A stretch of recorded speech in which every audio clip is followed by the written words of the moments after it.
आज होणाऱ्या भारत विरुद्ध न्यूझीलंड क्रिकेट विश्वचषक अंतिम सामन्याची क्रिकेटप्रेमींमध्ये प्रचंड उत्सुकता निर्माण झाली आहे।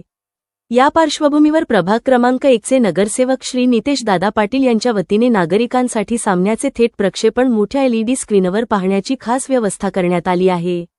हा लाईव्ह सामना जिजाई अंगण समोर गोट ब्रिजच्या बाजूला येथे मोठ्या LED स्क्रीनवर दाखविण्यात येणार आहे। परिसरातील क्रिकेटप्रेमींना एकत्र येऊन विश्वचषक अंतिम सामन्याचा थरार अनुभवता यावा, तसेच भारताला पाठिंबा देण्यासाठी एकत्र जल्लोष करता यावा या उद्देशाने हा उपक्रम राबविण्यात आला आहे। या उपक्रमामुळे परिसरातील तरुणांसह नागरिकांमध्ये मोठा उत्साह पाहायला मिळत असून भारताच्या विजयासाठी सर्वजण एकत्र येऊन जयघोष करण्यास सज्ज झाले आहेत। नगरसेवक नितेश दादा पाटील यांनी नागरिकांना मोठ्या संख्येने उपस्थित राहून या ऐतिहासिक सामन्याचा आनंद घेण्याचे आवाहन केले आहे। तसेच सामन्यादरम्यान देशभक्तीचा उत्साह आणि क्रिकेटप्रेमींचा जल्लोष पाहायला मिळणार असल्याने परिसरात सणासारखे वातावरण निर्माण होणार आहे।